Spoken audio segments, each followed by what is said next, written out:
Konnichiwa, y'all, and welcome to the 10 at 10 for April 11th of 2024.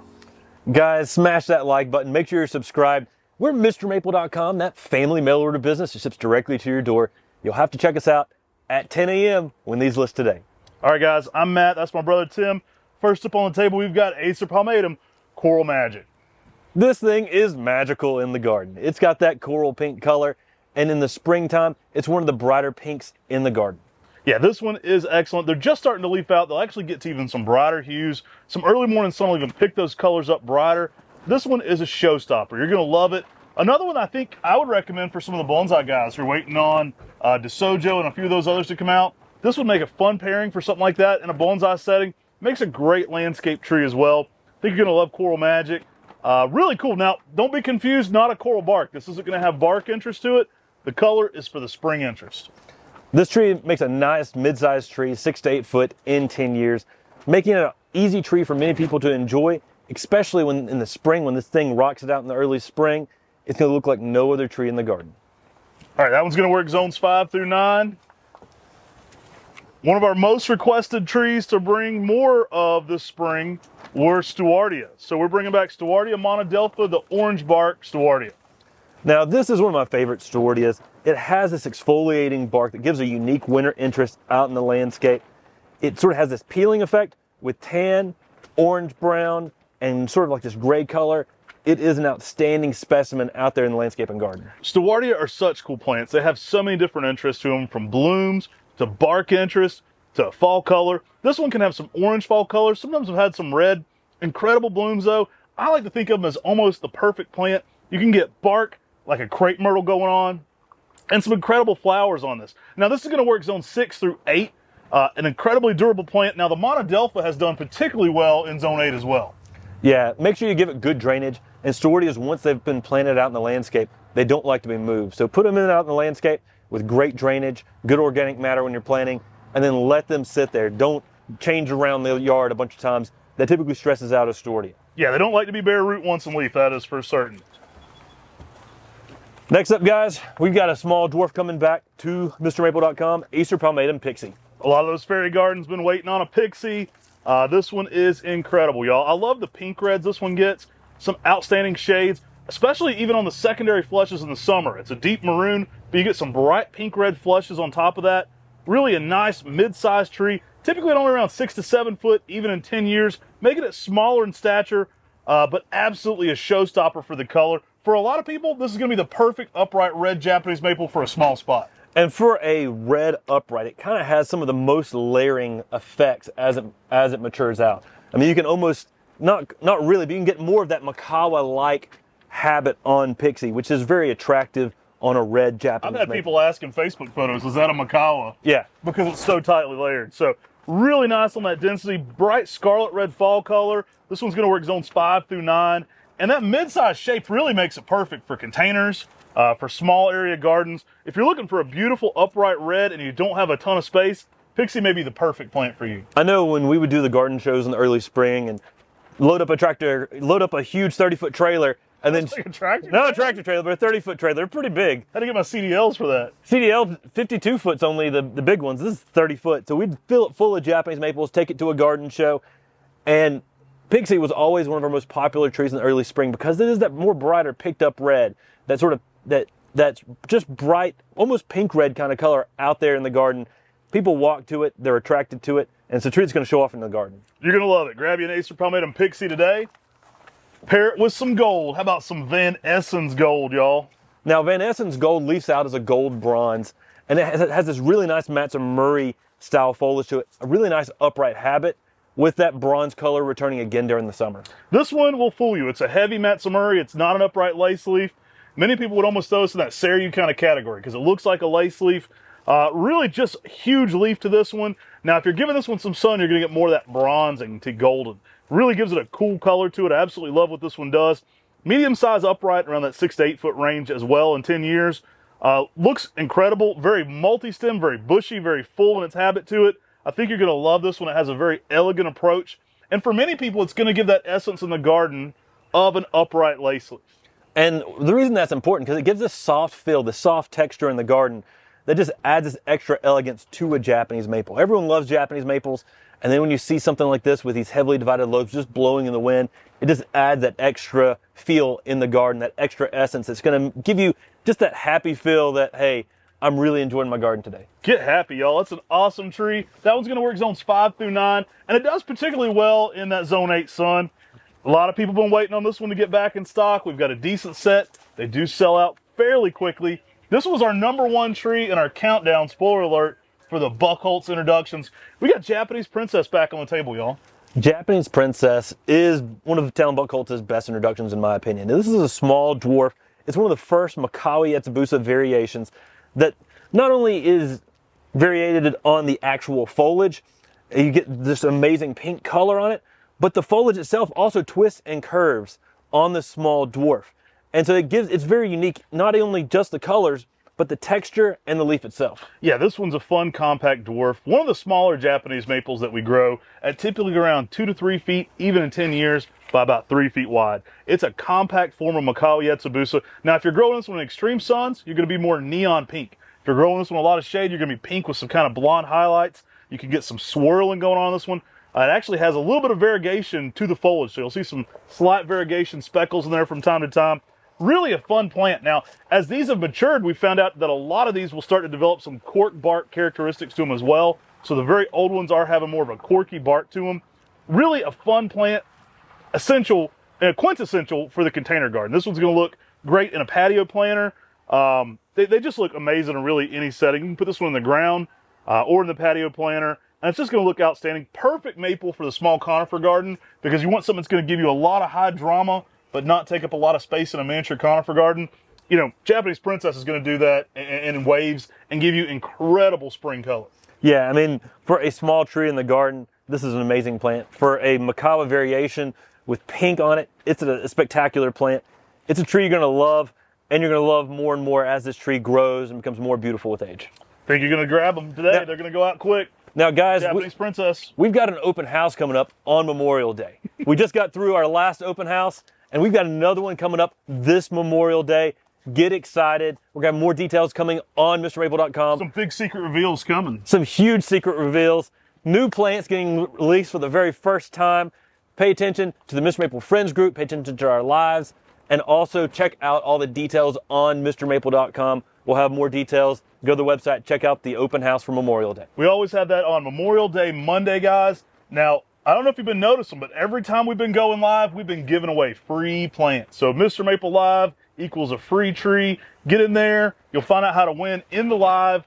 Typically, we give them away the same day within the chat, within the hour, however long the live lasts. We're giving away a free plant during that. It's a great way to win some plants. Doug McDougal won one recently. I know people were like, Doug McDougal, yeah, that guy's in every chat. So he's going to win a lot. If you keep coming back, you keep playing the games, you're going to be winning.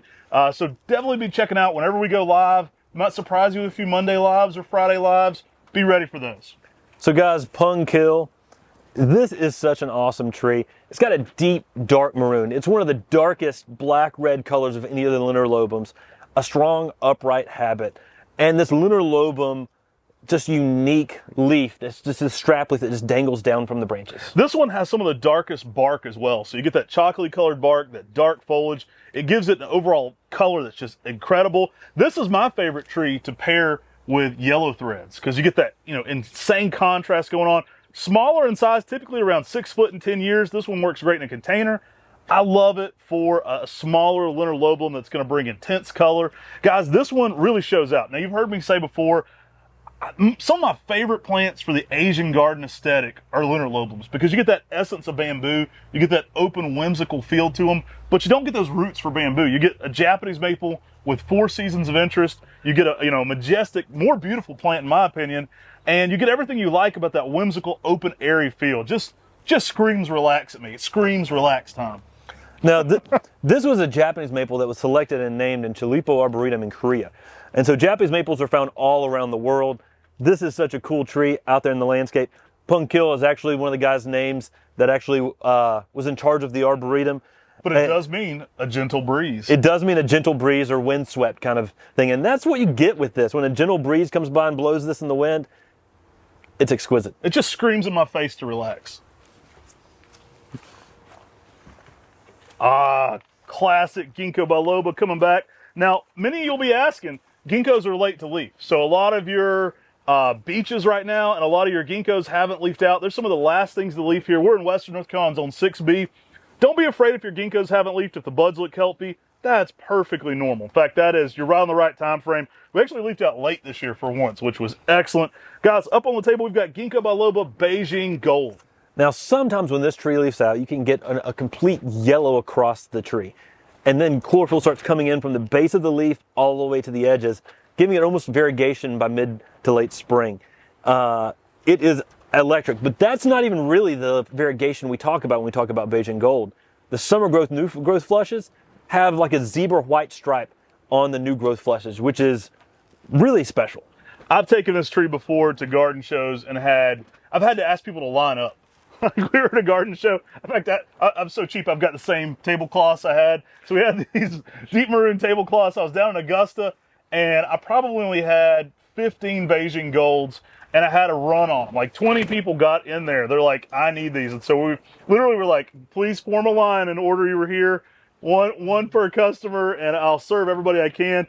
We had people hoping that people in front of them wouldn't get a Beijing Gold because they were selling it that quickly, because they were so electric. It was peak color. They had really just leafed out the show because they come from this cooler temperature. So they leafed out down there as we got into some of the heat. You're going to love this one in the spring. It is a variegated ginkgo that doesn't devariegate. So you're not going to lose your variegation with this one. Some years it's more prominent than others, but when you plug this one in, when it glows, it looks absolutely insane. I love what this one brings to the table. It's one of my favorite ginkgos. I think you're going to enjoy Beijing Gold. All right, guys, let's get some flowering content back in a 10 at 10. Next, we got one name for Forrest Gump. Forrest Gump. All right, we got Gumpo White. This is an incredible flowering azalea that's going to stay very small and have some really nice blooms to it. We did have Gumpo Pink last week, and we got Gumpo White this week. Wonder what's going to be next week. Anyways, this is such a fun, small little dwarf Satsuki azaleas. Blooms during the summer with large 2-inch blooms, stays dense and compact, can handle full sun. And for a Satsuki azalea, this one really shows off with those white blooms. The white blooms look very crisp against this green foliage. And being so small with such big blooms, it puts on a big show. Yeah, small, compact habit to this one. You know, only 2x2, so a nice habit to it. Now, this one's going to work zone 6 through 9, making a nice heat-tolerant plant for many areas. I love the smaller stature. Those big blooms show out against the smaller foliage as well. Looks great in a container or in the ground. Wait, were you impersonating Gump earlier? I couldn't tell if that was just you or if you were trying to be Gump. All right, next up, we've got Acer palmatum, Miss Piggy. Any Kermit the Frog impersonations? Nope. All right, Miss Piggy is incredible. This one sells out quickly. We recently did a podcast on Dick Vandermatt, kind of celebrating our friend Dick Vandermatt who passed recently. He's named so many cool plants, and Miss Piggy was one of his introductions. The reason why it got the name Miss Piggy, it had these corkscrew pigtails down at the bottom. It kind of had these corkscrew pigtails coming off of it as it aged. Interesting plant in that it breaks the definition of maple. Typically, maples have alternating buds. This one is secaturated. It throws on weird foliage all over it and a nice compact habit too. And what we mean by secaturated is often you'll have not just opposite buds that are like this. You often have buds that are like this, and you'll often have sets of 3 or 4 buds coming out. Some buds like this. Yeah. And some buds like that. It's crazy. Some buds like this. It's crazy. And what that does is it creates a very unique growth pattern where you can get these spirals on the new growth. I mean, for a Japanese maple, this one has a very fun, unique habit. And it even shows off even more when it's out of leaf, because then you can actually see all those buds all across it. It looks almost cactus-like. I've had a lot of people think it was a cactus out of leaf. I've had to do buds like this. It's crazy. You're gonna love this one. I always try to talk somebody into doing a bonsai of Miss Piggy or Seki Etsubusa. It would be the hardest bonsai ever, but because the foliage comes out of everywhere, but the durability and the toughness would be there, and it would look super dope. Absolutely love Miss Piggy. I think you're going to love this one in your garden. Again, the kids are going to come look for it. It's a fun one for grandparents to get kids into gardening just because of the name. But Miss Piggy brings it. It's heat tolerant. It's very durable up to zone 9. It's going to work zones 5 through 9. Full sun up to zone 8 typically. I like the purplish pink border it gets in the early spring as well. And typically great oranges to reds in the fall as well. Next up, we've got Carpinus betulus Nana, also known as columnar Nana, sometimes called monument. This is a small, dense, pyramidal, upright hornbeam. Corbin's probably tired of seeing this one. We recently moved a massive one, and I say we, Corbin moved a massive one of these from my garden. Man, that thing would probably be worth a lot of money had I got it moved earlier. We actually ended up planting it back in the ground. Give these some sunlight. If they're in half shade, they will get a little bit one-sided, I've found over time. They make some awesome monuments there in the landscape. It's a small columnar tree that really brings it for texture. It's going to look great in the maple garden because that hornbeam foliage is going to play off of it. I absolutely love the shape of these though. They look like a small Christmas tree, but in a deciduous plant. I often see people put these in conifer gardens too, simply because they give this regal appearance to a deciduous tree in this small habit that's, you know, reminiscent of a habit that's a little bit bigger, but it has that shape of like a green penguin. Yeah. I mean, it just has that perfectly sort of Christmas tree kind of shape. And so it's very beautiful out there in the landscape, and it is really dwarf. I mean, the one in Matt's yard has been there for... It's over a 20-year-old plant. It's over 20-year-olds, and it's only 6 foot. Yeah. I mean, so this is a slow-growing tree for the landscape and garden that's very hardy and durable, being our Carpinus. The Carpinus is the hornbeams. They are extremely, extremely hardy and easy to grow. I think you're going to love this one. It's a fun one. It does look great in a big patio planter as well, so you can put this in a big container, kind of get that columnar shape going on. But I do definitely recommend going for a sunnier spot. You're going to enjoy the shape better if it's getting some sunlight. So guys, that's our 10 at 10 for today. I hope you've enjoyed tuning in. Some of these items are going to sell out quickly, so I always remind people, if you add them to cart, it doesn't save them for you. Those Japanese princess are going to be something highly sought after. Miss Piggy as well. Sometimes it's easier to check out than go back and add additional things to cart. Our office can also combine things for you, but you'll need to let them know quickly because we're still shipping within 24 hours right now. That's for sure. Take care. God bless. And have a great day.